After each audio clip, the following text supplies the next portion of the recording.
Hey friends, நம்ம இன்னைக்கு வந்து வெரி சிம்பிளான பீக்கங்காய் தக்காளி கடையில் தான் பார்க்க போகிறோம். உங்கள் வீட்டில் வந்து வெறும் பீக்கங்காய் தான் இருக்குது, அதில் வச்சு நீங்கள் வந்து பொரியல் மட்டும்தான் செய்ய தெரியும், வேறு எதுவும் வெரைட்டியாக செய்ய தெரியாது, இல்லை பருப்பில் தான் அதை போடுவோம், அந்த மாதிரியெல்லாம் நீங்கள் வந்து யோசித்து வச்சுருந்தீங்க அப்படின்னா அதை வச்சு நீங்கள் டிஃப்ரெண்ட்டாக இந்த மாதிரி ட்ரை பண்ணி பாருங்கள். வெரி சிம்பிள் இன்க்ரீடியன்ட் வச்சு சூப்பரான டேஸ்டான ஒரு வெரி யம்மியான ஒரு சூப்பரான ரெசிபிங்க. அதை வந்து நான் எப்படி செய்யணும்னு சொல்கிறேன். இப்போ நான் மார்னிங் தான் செஞ்சேன், இப்போவே காலி ஆயிடுச்சு, கொஞ்சம் தான் இருக்குது. அதாவது 2 டேபிள் ஸ்பூன் எண்ணெய் தேவையான அளவு ஊற்றிக்கோங்க, கடுகு போட்டுக்கோங்க, கருவேப்பிலை கொத்தமல்லி தழை போட்டுக்கோங்க, மல்லி விதையும் போட்டுக்கோங்க. போட்டுட்டு பெருங்காயத்தூள் சேர்த்துக்கோங்க, சோம்பு 1 ஸ்பூன், சீரகம் 1 ஸ்பூன், அதே மாதிரி பூண்டு இடிச்சும் சேர்த்துக்கலாம், இல்லை அப்படியே முழுசாகவும் தோல் உரித்து சேர்த்துக்கலாம். நல்லா வதக்கிடுங்க. வதக்கினதுக்கப்புறம் நீங்கள்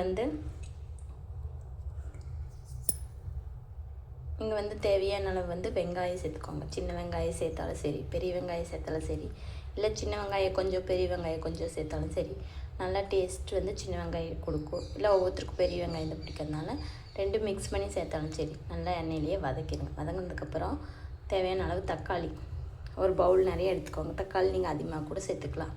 ஒரு 5 தக்காளி 6 தக்காளி இந்த மாதிரி பொடியாக நல்லா பழுத்த தக்காளி எடுத்து அதையும் வெங்காயம் வதங்கினதுக்கப்புறம் வதக்கிடும். வதக்கினதுக்கப்புறம் பொடியாக அரிஞ்சிக்கோங்க, இல்லை நல்லா ஸ்லைஸ் பண்ணிவிட்டு தேவையான அளவு பீக்கங்காய் வந்து சேர்த்துக்கோங்க. தக்காளி வதங்கினதுக்கப்புறம் சேர்த்து உப்பு, தனி மிளகாய்த்தூள், மஞ்சத்தூள் போட்டு நீங்கள் வந்து குக்கரில் போட்டு எல்லாத்தையும் ஒன்றா வதக்கி விசில் விட்டாலும் சரி, இல்லை இந்த மாதிரி சட்டியில் வந்து வச்சு வதக்கினாலும் சரி, மூடி வச்சு அப்பப்போ கிளறி விட்டாலும் சரி, நல்லா குழைய வந்ததுக்கப்புறமா நீங்கள் தேங்காய் துருவியும் சேர்த்துக்கலாம், இல்லை மிக்ஸி ஜாரில் சேர்த்து பேஸ்ட் மாதிரி கூட உள்ள மிக்ஸ் பண்ணிக்கலாம். போட்டு நல்லா மிக்ஸ் பண்ணிவிட்டு மத்து வச்சு பருப்பு எப்படி கடுவீங்களோ அது மாதிரி கடைஞ்சிங்க அப்படின்னா சூப்பரான தக்காளி பீக்கங்காய் கடையல் ரெடி. டேஸ்ட் வந்து சூப்பராக இருக்குது. இது வந்து இட்லி, தோசை, சப்பாத்தி எல்லாத்துக்குமே ஆப்டாக இருக்கும், சூப்பராக இருக்கும். மறக்காமல் பீக்கங்காயை வச்சு என்ன ரெசிபி செய்ய தெரியல அப்படின்னு யோசிக்கிறவங்களுக்கு இது ரொம்ப யூஸ்ஃபுல்லாக இருக்கும். மறுபடியும் நான் சொல்கிறேன், நோட் பண்ணிக்கோங்க. இதில் வந்து புளி ஒரு சொலை போட்டுக்கோங்க டேஸ்ட்டுக்காக. அதுக்கப்புறம் வந்து மறுபடியும் நான் ரீகேப் சொல்கிறேன், நோட் பண்ணிக்கோங்க. 2 டேபிள் ஸ்பூன் ஆயில், 1 ஸ்பூன் கடுகு, 1 ஸ்பூன் சீரகம், 1 ஸ்பூன் சோம்பு, இடித்த பூண்டு, ஒரு கொத்து கருவேப்பிலை, ஒரு கொத்து மல்லித்தலை, மல்லி விதை 1 ஸ்பூன். நல்லா வதங்கினதுக்கப்புறம் தேவையான அளவு சின்ன வெங்காயம் இல்லை பெரிய வெங்காயம் 4 வெங்காயம், பெரிய வெங்காயம், சின்ன வெங்காயம் வந்து 1 கைப்பிடி இல்லைனா 2 கைப்பிடி.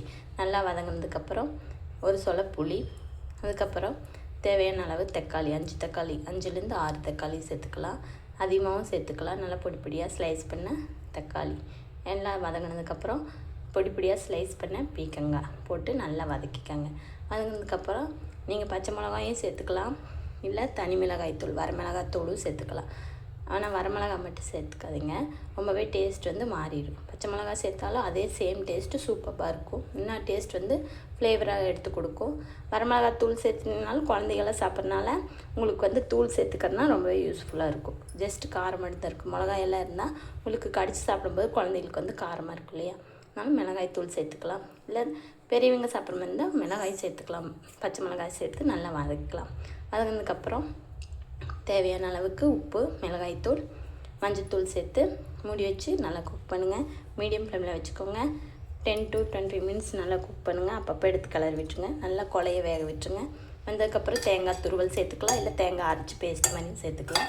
சேர்த்து நல்லா மத்து போட்டு நையை கடைஞ்சிங்க அப்படின்னா, நல்லா குழைய வேக விட்டு நல்லா மத்து போட்டு கடைஞ்சிங்க அப்படின்னா சூப்பரான பீக்கங்காய் தக்காளி கடையல் ரெடி. மறக்காமல் ட்ரை பண்ணிட்டு எப்படி இருக்குன்னு சொல்லுங்கள். தெரியாதவங்களுக்கு ஷேர் பண்ணுங்கள். பிடிச்சிருந்தால் லைக் அண்ட் கமெண்ட் பண்ணுங்கள். நம்ம சேனலோட ஐக்கானை கிளிக் பண்ணிங்கன்னா இந்த மாதிரி இன்ட்ரெஸ்டிங்கான வீடியோ உங்களுக்கு யூஸ்ஃபுல்லாக இருக்கும். மறக்காமல் பாருங்கள். தேங்க்யூ.